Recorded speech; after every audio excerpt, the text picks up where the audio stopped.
Bendiciones y salud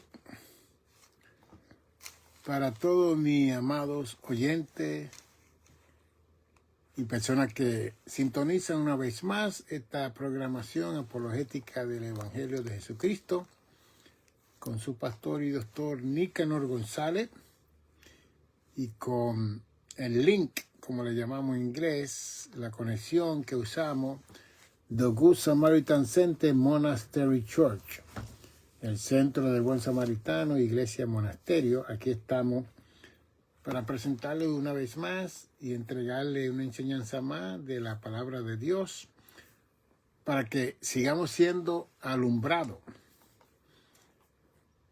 Como dice Primera de Pedro, Segunda de Pedro,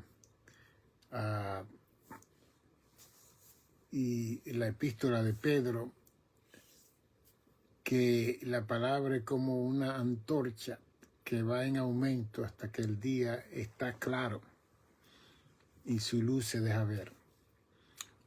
Y que mientras hablamos en una forma lenta, gradual, progresiva y evolutiva, vamos a captar el sentido del conocimiento de esa palabra que Dios intencionó que usted y yo conociéramos en nuestro tiempo y en nuestros días.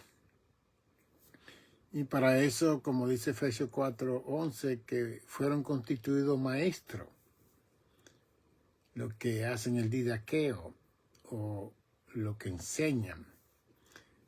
Y para eso estudié y me preparé para que en un momento como este así, yo pueda sentarme con ustedes como audiencia para que en una forma lenta, gradual, progresiva y evolutiva conozcamos el consejo de Dios, conozcamos la intención de Dios en la revelación de su palabra a nosotros.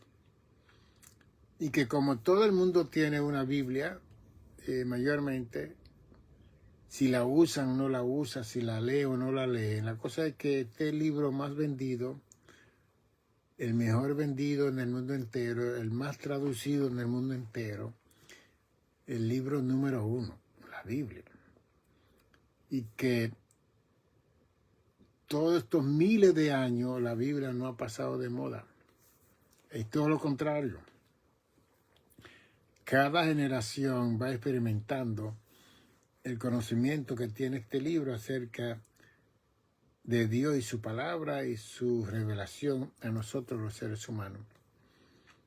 Y por eso es que aunque yo he escrito 11 libros, y hay otro libro que está en mi computadora, que va a ser número 12, siempre mi recomendación para todo mi oyente es leer, estudiar, escudriñar la palabra de Dios.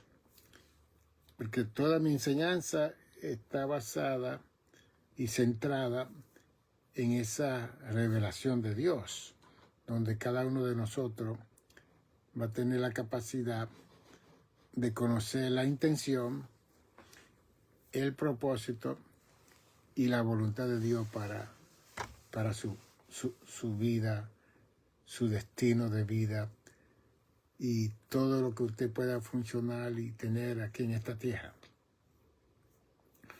Y estamos viendo la manifestación del Hijo de Dios en el Antiguo Testamento.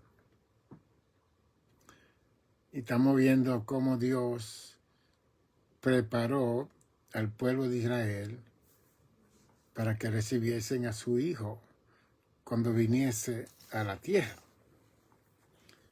Y que hay más de 300 profecías en el Antiguo Testamento donde se habla de esta manifestación. Y que cuando Cristo se manifestó, era para que todo Israel se rindiese a Él, lo acataran y lo aceptaran como el Mesías enviado del Padre y de Dios. Y no que sucedió, como dice Mateo capítulo 2, que cuando los magos le dijeron a Herodes, el rey de Israel, que había nacido un Salvador, un rey, un Señor en Israel, dice el verso 2 de Mateo 2, que Herodes y toda Israel se turbó. Se turbó. Y aún en el capítulo 21 de Mateo, cuando Cristo ya está cumpliendo su ministerio de Cordero Pascual para entregar su vida por la humanidad, cuando él desciende del Monte de los Olivos, la gente decía, ¿y quién es este? Es bien interesante. ¿Quién es este? Algunos decían, ese es Jesús de Nazaret. El propio pueblo de Israel, como dice Juan 1, 10 y 11, a los suyos en singular vino, y los suyos en plural no les recibieron. ¿Ve? Y después establece que el mundo fue hecho por él. Sin embargo, estuvo en el mundo y el mundo no le conoció. Yo está en el Evangelio de Juan 10, 11, capítulo 1, 10 y 11. Pero a todos los que les recibieron, le dio la facultad y el poder de ser hecho hijo de Dios. Que no debió ser así. Confusión, turbación.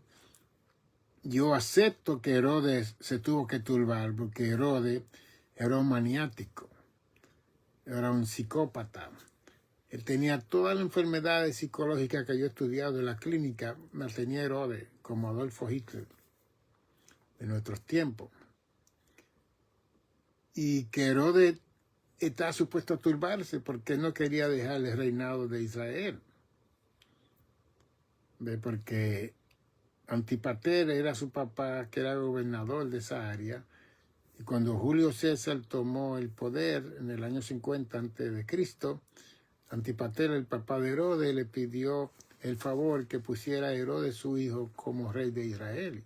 O sea que políticamente eso fue lo que ocurrió. Entonces, Herodes, aunque había nacido en esa área de Judá, él lo convirtieron en rey de Israel. Y como Pompeya había destruido el templo en el año 63 a.C.,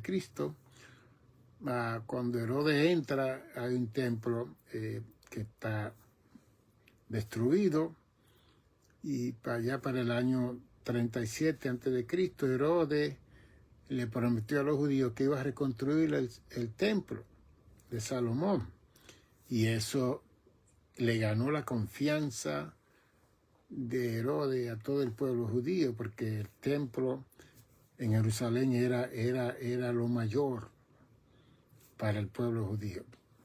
Y para el año 10, comenzó en el 37 a.C., terminó en el año 10 a.C. el templo. Así que cuando Cristo nace, ya para el año 1 o 2 después de Cristo, entonces ya el templo estaba reconstruido. Herodes estaba establecido y también Pilato lo hicieron gobernador de Jerusalén. Esa es la historia. Y él se congració con el judaísmo, pero él tenía muchas mujeres, era egocéntrico, narcisista, enfermo hasta no poder, y todo era para él y no para nadie. Y por eso es que cuando le dijeron que los magos que había nacido un Salvador, un rey, él sabiamente, porque eran gente bien inteligente, él le dijo a los 3 magos, busquen al rey que ha nacido y vuelvan acá para que me digan dónde está, para yo ir a adorarlo. Y la estrella que dirigió a esos reyes magos por un año, cuando ellos le dieron la mirra, el incienso y el oro a María y a José, entonces cuando salieron, la estrella lo guió por otro sitio y no volvieron al palacio. Entonces Herodes se encontró engañado, entonces él mandó a matar a todos los niños de 2 años para abajo, porque ya Cristo tenía 1 año de nacido. Y ahí esa noche fue donde el ángel le dijo a José y a María que huyeran a Egipto hasta que cambiaran las cosas en Israel. Esa es la historia del capítulo 1 y 2 de Lucas. Entonces la situación aquí es que en el Antiguo Testamento se habló del Hijo de Dios, pero sin nombre de Jesús, de Cristo, no tenía nombre. Se hablaba del Hijo de Dios. Y como yo le dije a ustedes que la revelación de Dios para los patriarcas y para Moisés y para todas estas personas fue una forma lenta, gradual, progresiva y evolutiva. Moisés fue uno de ellos que pudo ver la revelación de Dios de una forma lenta, gradual, progresiva y evolutiva, porque en el capítulo 18, después que se concluye el número, Éxodo y Número y Levítico, en el capítulo 18 de Deuteronomio, Moisés, que es el patriarca, el líder mayor, el hombre que Dios habla cara a cara con él, el hombre increíble que hasta el día de hoy, Moisés es lo más grande para el pueblo judío que el mismo Jesús, porque ellos no han aceptado a Jesús todavía. Pero en el verso 15 de Deuteronomio 18, Moisés dijo: profeta de medio de ti, de tus hermanos, como yo, te levantaré, Jehová tu Dios, a él oiré. ¿Okay? Así que Moisés no se está presentando como el único profeta, como el único que habla con Dios, como el único que habla cara a cara con Dios. Moisés le está indicando al pueblo que Dios iba a levantar profeta como él, que así lo veían a Moisés, como el hombre de Dios en toda la forma. Pero que Dios iba a levantar, Moisés dijo: a él oiréis. Y después dice el verso 18: y Jehová me dijo, han hablado bien en lo que han dicho.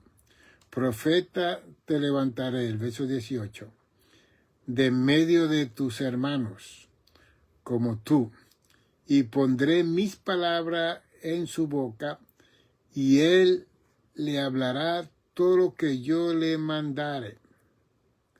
Mas a cualquiera que no oyere mis palabras que él hablare en mi nombre, yo le pediré cuenta.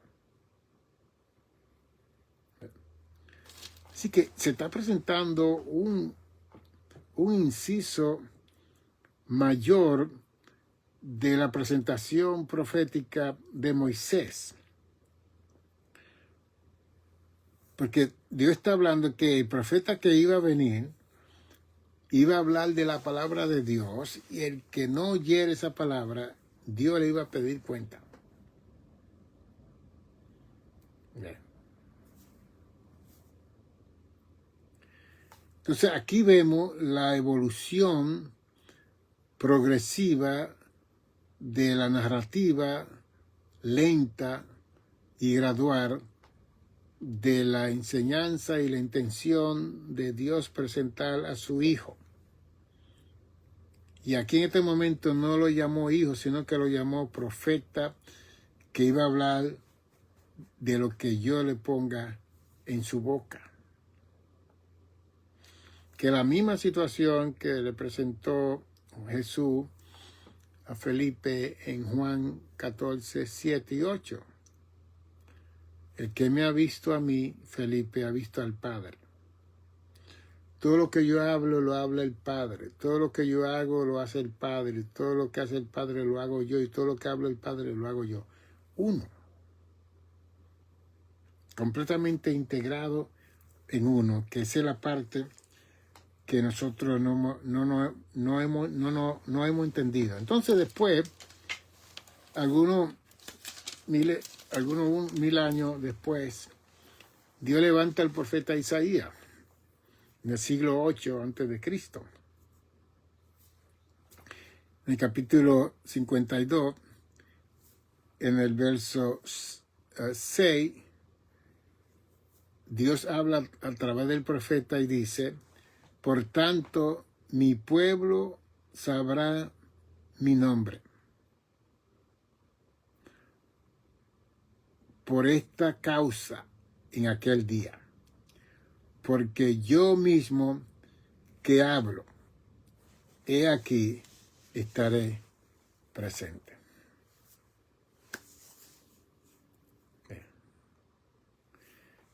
Entonces, los 39 libros del Antiguo Testamento dan a entender que va a venir un profeta, que va a venir un gobernador, que va a venir el Hijo de Dios a la tierra, porque entonces el capítulo 53 de Isaías lo presenta, el capítulo 42 de Isaías lo presenta como el siervo sufriente, como el siervo amado, que iba a traer equidad y justicia a las naciones y a los pueblos.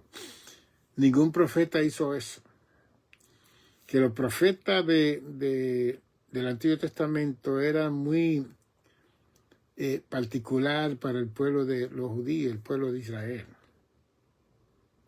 Sin embargo, un profeta como Jeremías, Nabucodonosor tuvo conocimiento de Jeremías en el 587, cuando ya Nabucodonosor toma cautivo a todo el pueblo de Israel y lo lleva a Babilonia.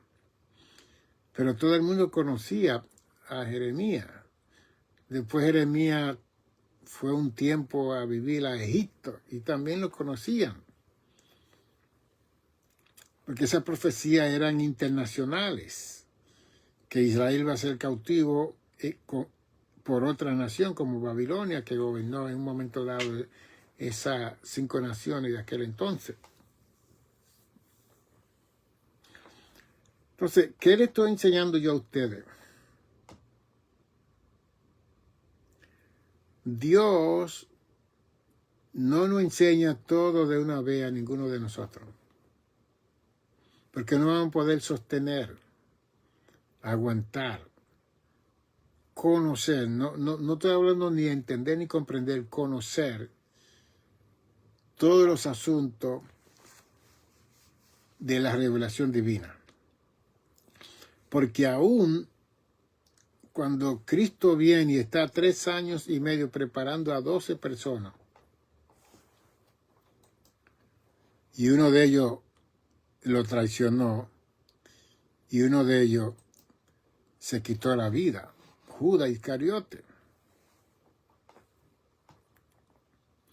Y los demás salieron huyendo en el Getsemaní, en Mateo 26, cuando los soldados tomaron preso al Hijo de Dios para crucificarlo. Entonces, la revelación de Isaías 52:6 nos enseña que Dios iba a estar presente con nosotros y que al Él estar presente íbamos a conocer su nombre.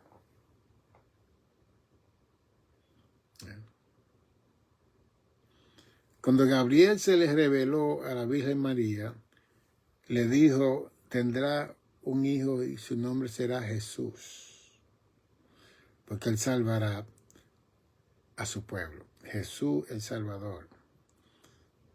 Cristo el ungido. El Salvador ungido iba a salvar a la humanidad.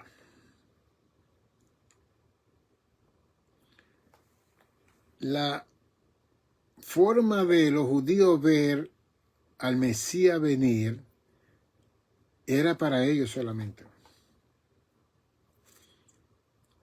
Y que ese Mesías no está supuesto a morir.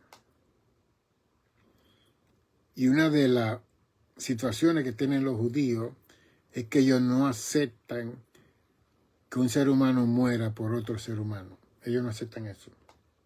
Por eso es que ellos no aceptan el sacrificio de Jesús, que Él murió por nosotros, que fuera el Cordero Pascual, que iba a cubrir todo y que ya no había necesidad de sacrificio. Léase Gálatas y léase Hebreo para que usted vea todo lo que yo le estoy enseñando, que está ahí escrito.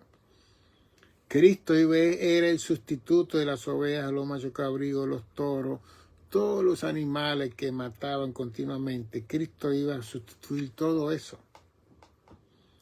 Pero tampoco ellos quisieron aceptar de que Dios viniera en forma de un hijo a morir por la humanidad. No. Para ellos eso fue una locura.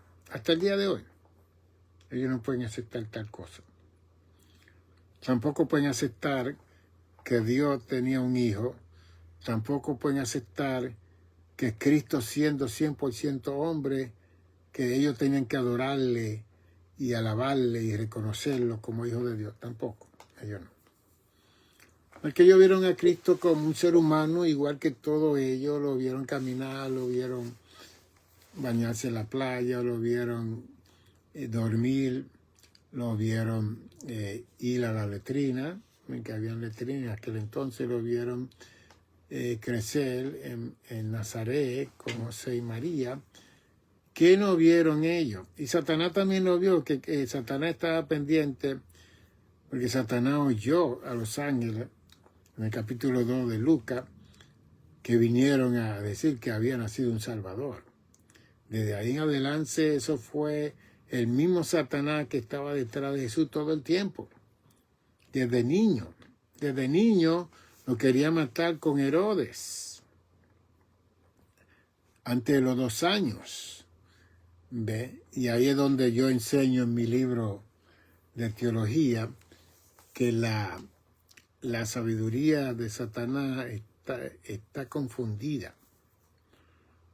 Porque en un momento dado, cuando le dicen a Herodes que había nacido un Salvador, él los manda a matar a todos los niños de 2 años para abajo. Los manda a matar.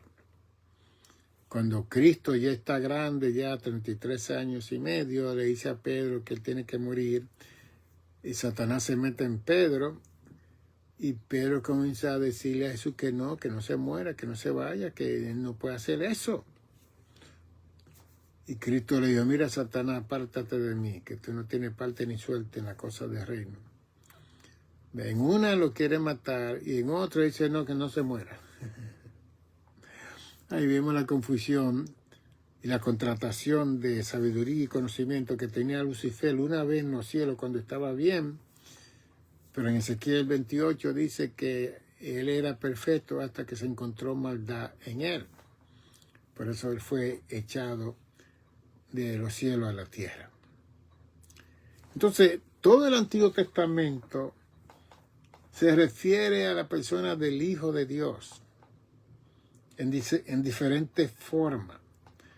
Porque aquí ya en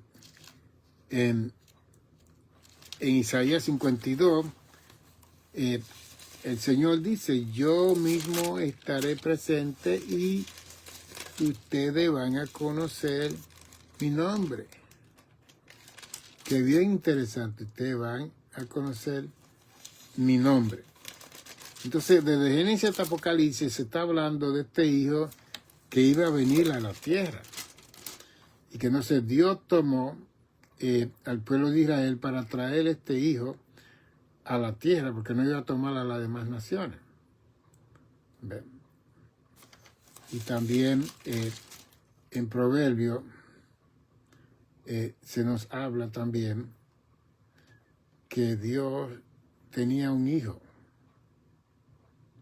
Aquí en Proverbio capítulo 30 dice, ¿quién afirmó todos los términos de la tierra?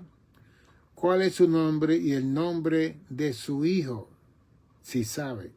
Y el nombre de su hijo si sabe. Eso es Proverbio 30, capítulo, verso 4. ¿Quién afirmó todos los términos de la tierra? ¿Cuál es su nombre y el nombre de su hijo si sabe? Qué bien interesante. ¿Ve? Así que aún en los proverbios se está hablando de Dios y el nombre de su Hijo. Después el capítulo 8 de Proverbios habla de la eternidad del Hijo, que él estaba con el Padre, construyendo, creando los universos y haciendo, que era su delicia de día y de noche. El Hijo estaba ahí. ¿Ve? Entonces, cuando nosotros leemos de una forma lenta, tranquila, lenta, gradual, progresiva y evolutiva, toda esta revelación del Antiguo Testamento, la conclusión es que cuando llegamos ya a Malaquí, el último libro de los 39, vamos a tener un compendio de enseñanza acerca del Hijo de Dios. Entonces la idea para el pueblo judío era que cuando ese Hijo apareciese, todos lo recibieran, lo hubieran recibido, porque Él venía a unir al pueblo de Israel para que ellos cumpliesen el llamado de la Gran Comisión de ministrarle a todos los gentiles del mundo. Y es como yo enseño, que hay un sinnúmero de fases que la mente de Dios estaba para la humanidad, pero que nosotros, con la libre voluntad que tenemos, cambiamos todo. Los planes de Dios siempre se llevan a cabo, aunque yo lo cambie. Dios va a llevar sus planes y no necesariamente tiene que ser a través de mí o a través de ti. Y la palabra de Dios se va a cumplir. ¿Ve? Entonces, como Dios tiene sus planes desde antes de la fundación del mundo, nosotros apenas aparecimos el otro día. Apenas fuimos como la última creación de Dios y se nos puso la imagen y la semejanza de Dios.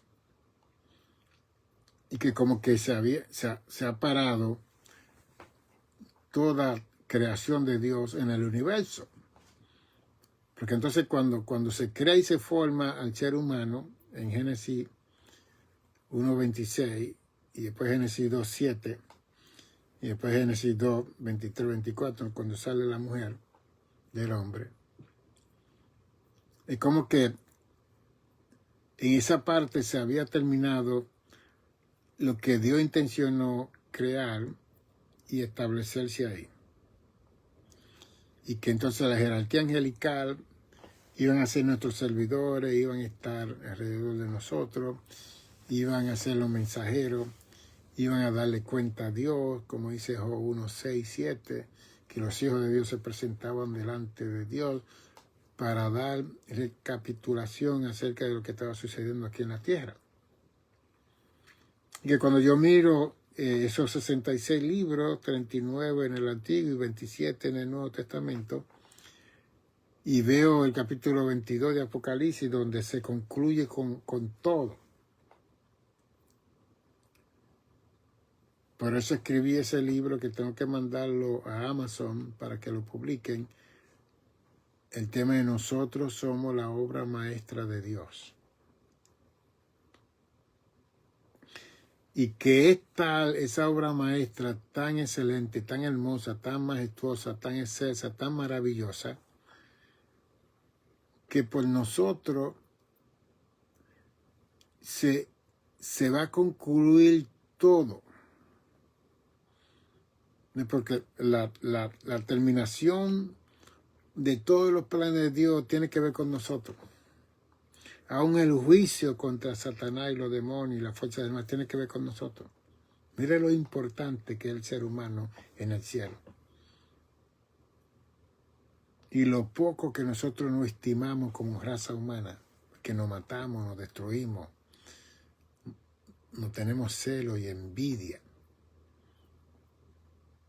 Y no hemos reconocido lo importante que somos nosotros, la raza humana, delante de Dios. Que tenemos la capacidad de cometer un error, pedir perdón y Dios perdonarnos y olvidarse de eso, como dice Isaías 43:25. Yo, Jehová, soy el que borro tus rebeliones y no me acordaré de ellas jamás. Sin embargo, la jerarquía angelical que denegó su dignidad de posición en los cielos, fueron echadas fuera del cielo a la tierra y no tienen perdón porque blasfemaron al Espíritu Eterno, que es Dios. Nosotros no hemos llegado a ese nivel. Eso es lo que quiere Satanás, los demonios, que nosotros blasfememos y nos diremos contra el Creador. Y por eso es que el afán de Satanás es hacerle mal a la obra maestra de Dios que somos nosotros. Porque él piensa que mientras más mal nos hace a nosotros, él piensa que más mal le hace a Dios. Y todavía las fuerzas del mal no han entendido que Satanás vive que Dios vive un estado de santidad. Y en ese estado de santidad todo lo que se ve y se siente y se oye es el bien, bien, bien, bien, bien. Entonces que Pablo le escribe a los romanos, en Romanos 12, 21, que dice, no sea vencido de lo malo, sino vence con el bien que hay en ti, vence el mal. Y yo enseño que para vencer el mal tiene que haber bien en mí.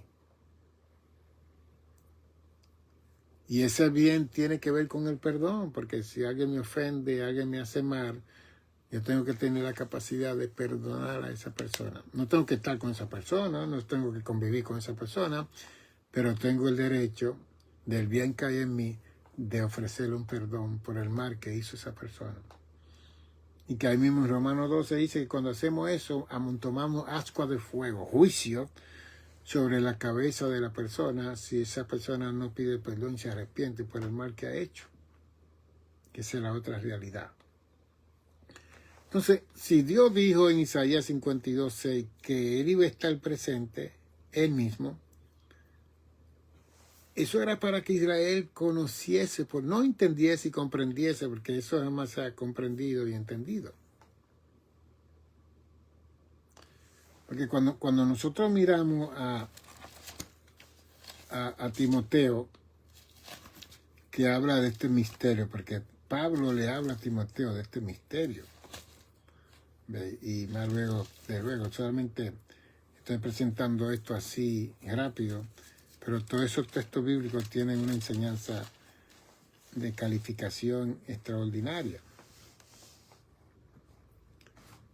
1 Timoteo 3:16, Pablo dijo, e indiscutiblemente grande es el misterio de la piedad, de la bondad, del amor, de la paciencia, de la misericordia de Dios. ¿Cuál es el gran misterio de la piedad?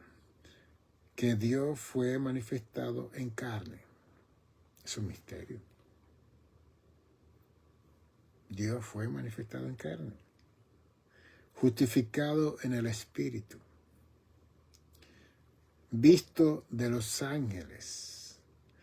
Predicado en el mundo. Creído en el mundo y recibido arriba en gloria. Es un misterio. ¿Comprendió y entendió Pablo eso que él escribió? No. Entonces él nos dice a nosotros, indiscutiblemente grande es el misterio de la piedad, del perdón, de la misericordia de Dios para con nosotros los seres humanos. Dios fue manifestado en carne, que es lo que habla Isaías 52:6. Yo mismo estaré presente y mi pueblo conocerá mi nombre. ¿Ve? Cuando usted lee los evangelios, y el otro día estaba evaluando esta situación con Lucifer, que es el príncipe, el jefe de esa jerarquía de una tercera parte que él engañó y fueron con él lanzados a la tierra. Y que en esa tercera parte de sus ángeles hay principados, hay potestad, hay gobernadores de las tinieblas, hay huestes espirituales, hay dominio, hay arcángeles, hay ángeles, hay serafines, querubines, él engañó a muchos ángeles allí en los cielos. Que él era el príncipe, él era el mayor, él fue el sello de la perfección en los cielos. Él instruía a los otros ángeles. Él estaba delante de la presencia de Dios, porque él se acercó tanto a la gloria de Dios que él quiso esa gloria. Que eso fue lo que le sucedió a Moisés en Éxodo 33:20.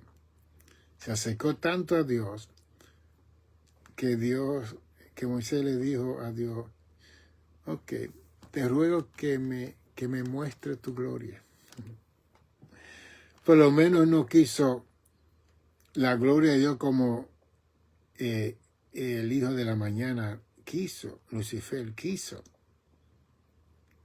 El sello de la perfección quiso, porque aquel no pidió ver la gloria de Dios, porque él estaba delante de la gloria de Dios. Este quería la gloria de Dios, quería quitarle el trono. Subiré a las estrellas de los cielos y me sentaré en el trono. Entonces, si Dios está sentado en su trono, es indicio que él quería darle un golpe de estado a Dios, sacarlo de su trono y él sentarse.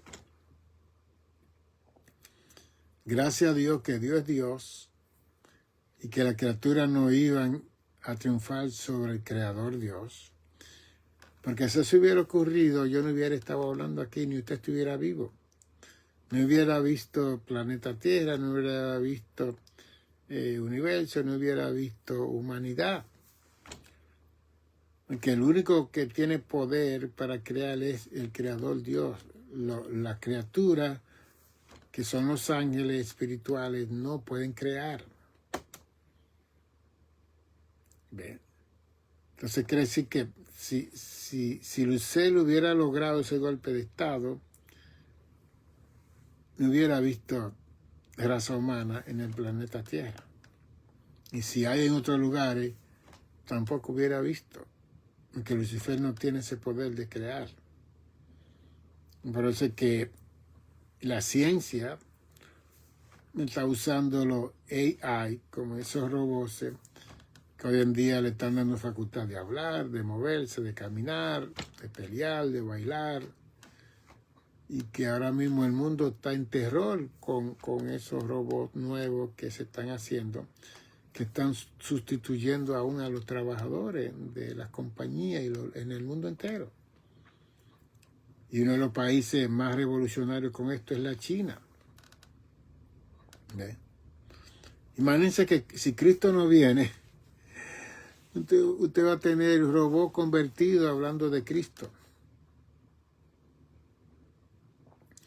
Y quizá una vez robots sentados en las congregaciones si Cristo no viene para este entonces. Cuando hagan el llamado, dale tu corazón. El Señor pide tu corazón. Los robots no tienen corazón, solamente los humanos.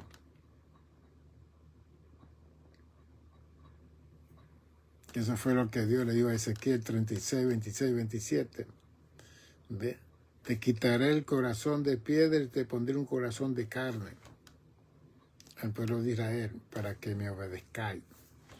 Es que lo único que puede obedecer a Dios es un corazón de carne, transformado, cambiado por el poder del Espíritu Santo. Ok.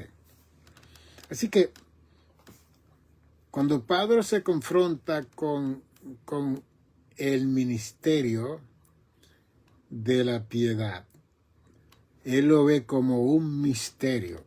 Misterio es algo, mustarión es algo que está oculto detrás de una cortina, que hay que mover la cortina para ver lo que está detrás, entonces ya no es misterio más. Pero cuando dice Pablo, Dios fue manifestado en carne, que eso está en Juan 1:14, y vimos su gloria, gloria como el unigénito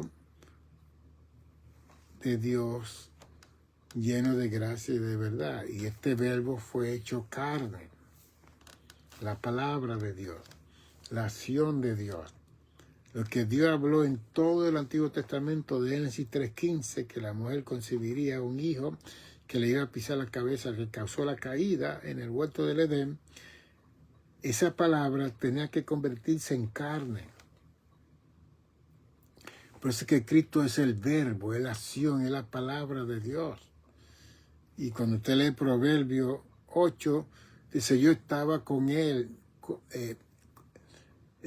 creando todas las cosas y era su delicia en su boca.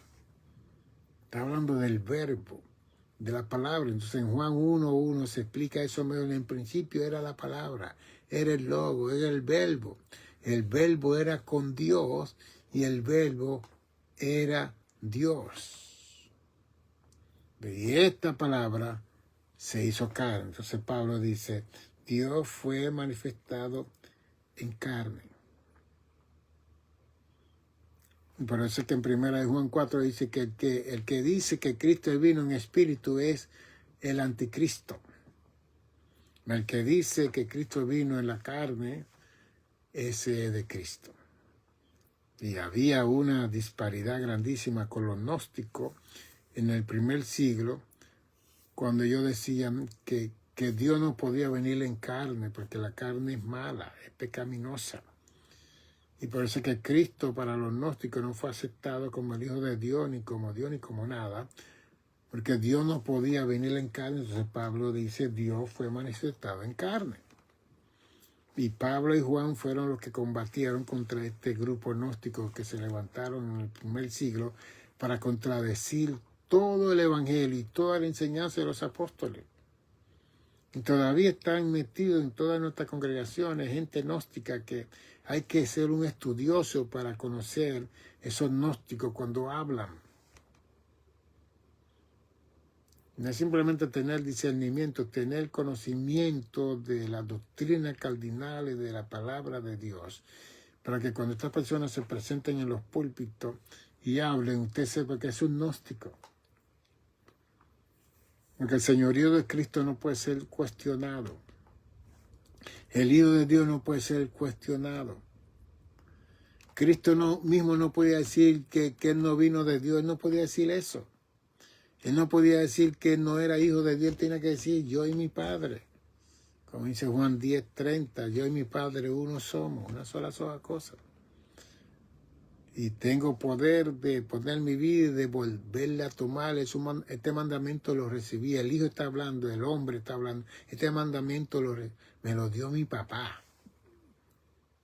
En Juan 10, cuando habla de la muerte y la entrega que él iba a tener en la cruz del Calvario. Entonces, lo que le estamos enseñando a ustedes es que para nosotros poder tener la capacidad de conocer a Dios, nosotros tenemos que permitir que lentamente ese conocimiento vaya penetrando y entrando. Que gradualmente ese conocimiento vaya penetrando y entrando.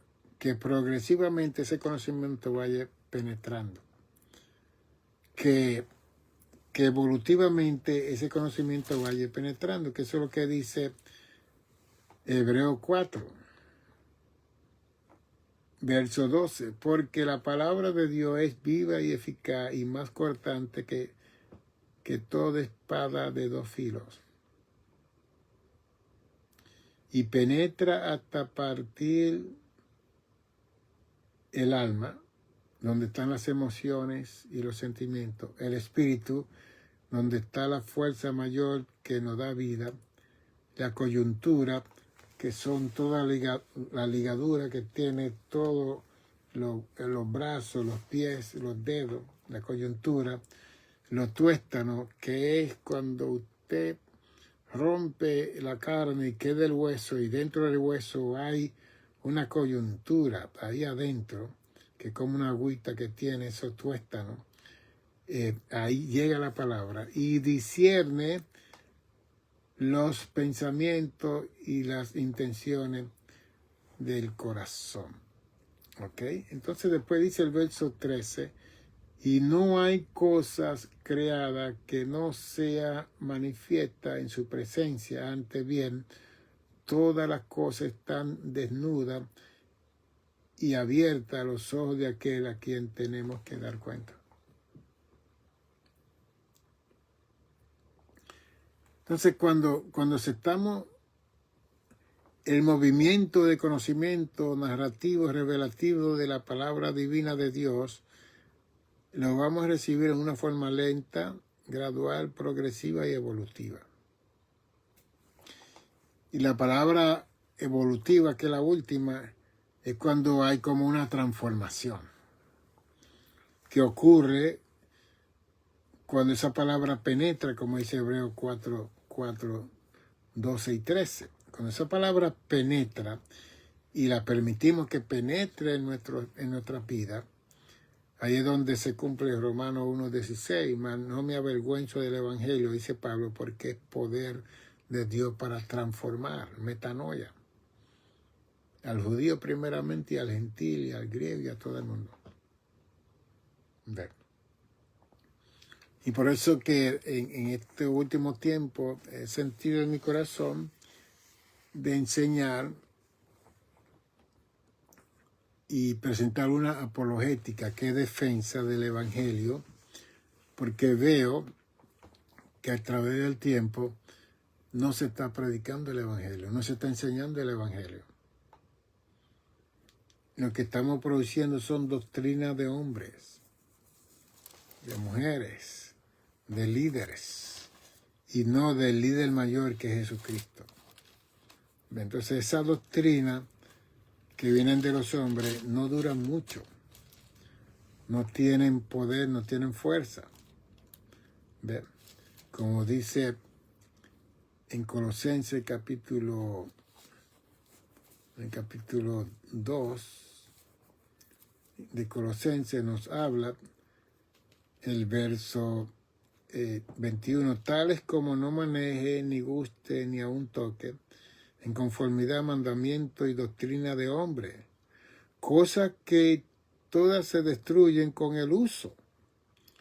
Y después dice Pablo, tales cosas tienen a la verdad cierta reputación de sabiduría en culto voluntario, en humildad y en duro trato del cuerpo, dice Pablo, pero no tienen valor alguno contra los apetitos de la carne. Bien. Y por eso es que nosotros podemos consagrarnos y cambiar de ropa y ayunar 20 días y 40 días y ser duro y darle duro trato al cuerpo. Y que no estoy en contra de que la gente haga eso. Usted puede hacer todo lo que usted sienta, pero tiene que tener un propósito. Tiene que tener una intención y que todo ese propósito, toda esa intención y toda esa voluntad de entrega en esa capacidad a Dios es para glorificar a Dios y para que el reino de Dios se ensanche aquí en la tierra. No es para su gloria. No es para que usted se llene de poder y se haga viral en televisión haciendo cosas que Cristo dijo que lo que tú hagas en secreto, tu Padre te va a recompensar en público. Entonces, hay un cuestionamiento en esta programación mía acerca de si estamos en los púlpitos predicando el Evangelio o simplemente estamos celebrando, exhibiendo, dándole prioridad a los programas, dándole más importancia a la casa de oración que al culto de oración que se tiene que dar para el que creó la casa de oración y el que dijo, mi casa será llamada casa de oración para todas las naciones. Bien. Y que a través de los años las congregaciones tienen que estar haciendo unos programas que parecen show. Yo he ido a lugares a predicar, cuando decimos que la predicación es lo más importante de un culto, y han durado horas y horas cantando, brincando, hablando lengua y saltando. Y después cuando viene la predicación, hermano, ya es tarde, trate de reducir todo lo que usted tiene que hablar.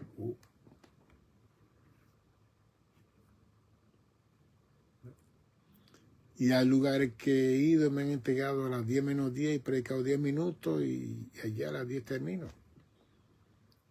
Me considero que hay un grupo de niños, de jóvenes que están ahí, que tienen que ir al otro día para la escuela, que tienen que ir a dormir. Y porque 2 o 3 se movieron y la demás congregación no se movió, hay que soportar y aguantar eso. No, es un desorden. La Biblia no habla de cantar con entendimiento, de adorar con entendimiento, de alabar con entendimiento. Y que una persona no debe de controlar a toda una congregación. Y si la pastoral está predicando y usted se levanta a hablar en lengua, si usted habla lengua 2 o 3 minutos, usted tiene que traer interpretación, si no usted se calla y se sienta. Y todo eso en 44 años yo lo practiqué en mi congregación. La predicación y la palabra es mayor que todas las lenguas y que todos los brincos y los saltos que puedan hacer la gente en las congregaciones.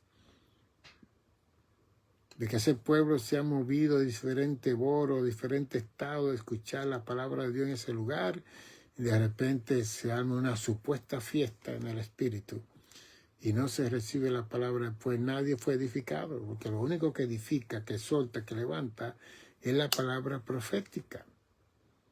No es la lengua del hermano y el brinco del hermano, y el correr del hermano. Eso no edifica, se edifica a la persona que está supuestamente gozándose. Y yo sé que los jóvenes tienen más movilidad que las personas que están ya en edades. Y yo sé que hay muchas personas que quieren brincar y saltar y ellos saben que no pueden hacer eso.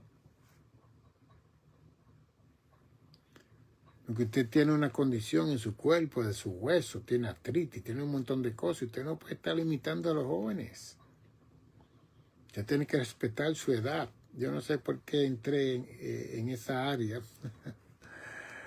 Porque Cristo murió en la plenitud de su vida. De 25 a 35 esa es la plenitud de la vida. Cristo murió a los 33 años. Pero de acuerdo a la sociología, Cristo murió viejo en el primer siglo porque precisamente la edad de ese entonces era de 30 y 40 años. No se pasaba más de ese tiempo. ¿Ven? Así que Cristo murió como una persona bien adulta para la época que él vivió. Para nosotros, esa es la época primaria, la plenitud de la vida de 25 a 35 años. ¿Ven? Pero hoy en día tenemos gente ya mayor en las congregaciones que también quieren saltar y brincar y eso cuando saben que tienen pastillas que beber, que se la lucen delante de los demás, pero después en su casa están quebrantados, que el esposo o la esposa tiene que cargarlo, que no pueden acostar, que le duele la espalda. Por favor, tenemos que parar esos shows y predicarle el evangelio y enseñarle el evangelio. Hay mucha crisis y una falta de enseñanza en el pueblo de Dios, que eso es increíble. Inmediatamente que hay una proclamación del evangelio y las personas se salvan, entonces hay que comenzar a enseñar a ese creyente, a ese cristiano, para que se convierta en un discípulo, para que conozca el señorío de Cristo en su vida. Pero miramos más los dones, miramos más esto y aquello, y buscamos más esas cosas que conocer a Dios y su palabra. Pues yo como maestro me he propuesto, siempre lo he hecho, pero hoy en día más que nunca, para ayudar a la pastoral, a la oficialidad de las congregaciones, a hombres y mujeres que quieren crecer, que quieren ser gente madura. Yo estoy lanzando esta programación. Yo sé que no tengo mucha gente que me están siguiendo. Hay un grupito de ustedes que siempre va a estar ahí conmigo, porque están de acuerdo con lo que estamos enseñando. Pero hay un otro grupo que ellos no quieren oír estas cosas, porque saben que están mal y que tienen que cambiar, que eso no es así. Y yo le enseño lo que dice Romanos 12, verso 2. Romanos 12, verso 2.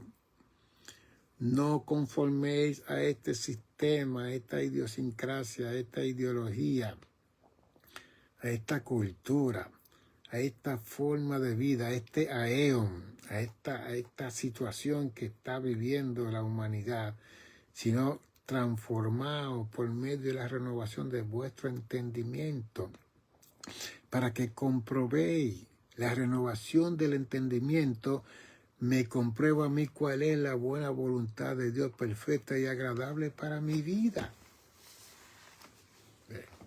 No el brinco y el salto, que eso se puede hacer en un momento dado, pero usted no puede estar dependiendo de eso. Si habla lengua o no habla lengua, no se preocupe, la idea es conocer a Dios y tener una relación íntima con el Señor, que cuando le pidan referencia de lo que usted conoce, usted cite la palabra para convertir a esa persona al conocimiento de la palabra de Dios.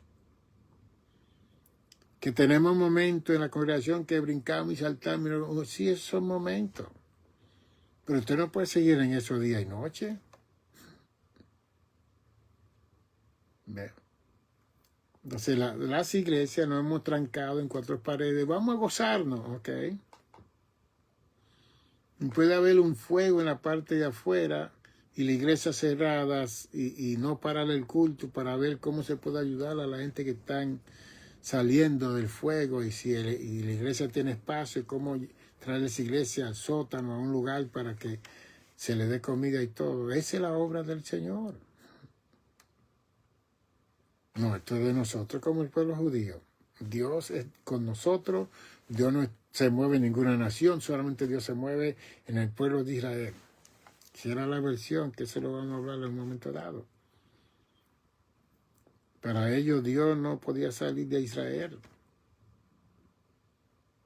Esa fue la experiencia del profeta Jonás. Lo mandaron para Tarsis, él se fue para Tarsis creyendo que Dios no estaba en Tarsis. Y en medio del mar Dios le dijo, yo estoy, no en el medio del mar, lo mandó a la profundidad del mar. En el capítulo 2 de Jonás, Jonás se dio cuenta que Dios estaba aún en un pez grande, en el vientre de ese pez grande por 3 días en el fondo del mar. Ahí él experimentó la presencia de Dios. Porque esa mentalidad judía fue increíble. O sea, así están muchas congregaciones que ellos están haciendo su culto para sentir supuestamente la gloria de Dios, el poder de Dios, la unción de Dios, el bautismo del Espíritu Santo. Fantástico, todo eso es bueno, pero todo eso tiene su momento y su lugar. Lo más importante dentro de un servicio es la proclamación del Evangelio.